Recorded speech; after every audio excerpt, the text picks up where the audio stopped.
Share बाजार में गिरावट जो है वो सिर्फ निवेशकों के लिए एक चिंता का विषय है या फिर मौका है, ये आप समझाइए। दूसरी चीज़ ये कि बाज़ार में जो मौजूदा माहौल है उसके हिसाब से अगर कोई नया निवेशक शुरू करना चाह रहा है तो किस तरीके से वो स्टार्ट कर सकता है, कैसे एसेट एलोकेशन कर सकता है, कितना कितना परसेंटेज दे सकता है, और कुछ फंड्स के नाम अगर सजेस्ट कर पाए तो आप। हर जी, every correction is an opportunity to buy. मैं ये कहूंगा, the only thing is that correction के नाम बदल जाते हैं लेकिन करेक्शन की जो रूप है वो सेम है। You no, it is like आपको अगर कोई भी चीज सस्ती मिल रही है, सिंपल लफ्जों में, वो आपको ज्यादा खरीदनी चाहिए। लेकिन हाँ, खरीदने there should be a method to the madness. ऐसा नहीं है कि आप बिल्कुल ऑल आउट चले जाएं। अगर यही चीज अगर मैं बोल रहा होता कि आप लमसम परचेज कर लेते लेट्स से दिसंबर के मंथ में, यू नो, और हम आज की डेट में देखते तो आपके उस पैसे के ऊपर भी मे बी 5% का या 7% का लॉस होता। So adopt a proper method, you know, and then allocate जो भी आपके पास लमसम पैसा है।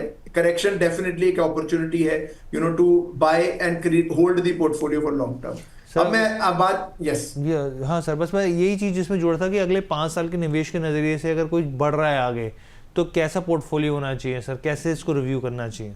यस, सबसे पहले तो ये बिल्कुल आपने ठीक बोला कि पोर्टफोलियो जब भी हम क्रिएट करेंगे, इक्विटी में आपके पास मिनिमम होल्डिंग पीरियड जो अवधि होनी चाहिए वो 3 साल से ऊपर होनी चाहिए। अगर वो 5 साल है तो वो बेहतरीन होल्डिंग पीरियड है, क्योंकि मैंने ये कंपैरिजन देखा है कि अगर आप 50 महीने का पोर्टफोलियो लेते हैं लार्ज कैप कैटेगरी में, आप करीबन 14% की रिटर्न कमाते हैं, और वही 20 महीने के पोर्टफोलियो में वो लार्ज कैप कैटेगरी में 8% की रिटर्न हो जाती है।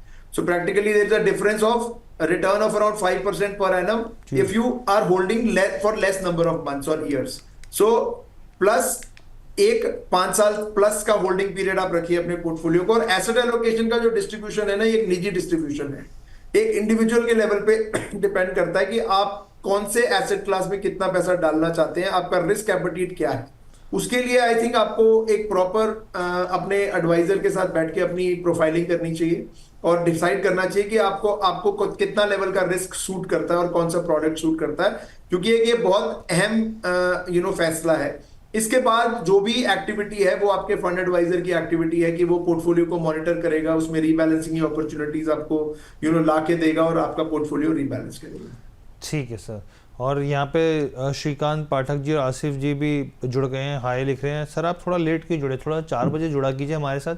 टाइमिंग हमारे शो की 4 बजे रहती है, लेकिन फिर भी आपका स्वागत है sir. Thank you so much Ankush sir, आपने तमाम सवालों के जवाब दिए, हमारे व्यूअर्स को समझाया। क्योंकि देखिए यहाँ पे इस समय दिमाग में निवेशकों की यही सवाल थे कि जिस तरीके से बाजार में उठापटक देखने को मिली और खास तौर पर डोनाल्ड ट्रंप के ऐलानों के बाद से तो घबराए, पहले से ही वो सितंबर अक्टूबर से गिरावट का दौर चल रहा था, उसमें और नमक छिड़क दिया डोनाल्ड ट्रंप के बयानों ने, तो वो सब चीज़ें हो गई सर। लेकिन थैंक यू सो मच, आपने तमाम तरह की जानकारी दी और 360 डिग्री हमारे व्यूअर्स को समझाया कि ऐसी स्थिति में उनको क्या करना चाहिए। Thank you Harsh, thanks a lot to all the viewers. Thank you so much sir. तो देखिए मार्च 2025 में सिप खातों की संख्या में कमी जो आई है वो निवेशकों की चिंता को जाहिर तो करती है, लेकिन विशेषज्ञों का साफ तौर पर मानना है कि ये अस्थायी है और बाजार की अस्थिरता के बावजूद लॉन्ग टर्म निवेशकों के लिए सिप एक प्रभावी रणनीति बनी हुई है। यहाँ पर माना जाता है उसको, निवेशकों को यहाँ पे घबराने के बजाय अपने निवेश लक्ष्यों को पूरा करने के लिए उसके ऊपर ज़्यादा फोकस करना चाहिए, सिप को जारी रखना चाहिए और गिरावट के डर से आप यहाँ पे SIP तो कतई भी बंद ना कराएं, क्योंकि डर के आगे नुकसान होता है। और यही हमारी शो की थीम भी थी। तो ओवरऑल आपको ये पूरा शो कैसा लगा, आपसे गुजारिश है कि रोज़ाना आप जुड़िए शाम 4 बजे। हम लोग आपके सामने एक बेहतरीन कंटेंट लेके आते हैं ताकि आपको समझा सके कि जो गलतियां आप कर रहे हैं उसको ना करें और एक बेहतर रणनीति बना के एक अच्छे रिटर्न की तरफ आगे बढ़ सके। कैसा लगा शो कमेंट करके ज़रूर बताइएगा। बहुत बहुत धन्यवाद।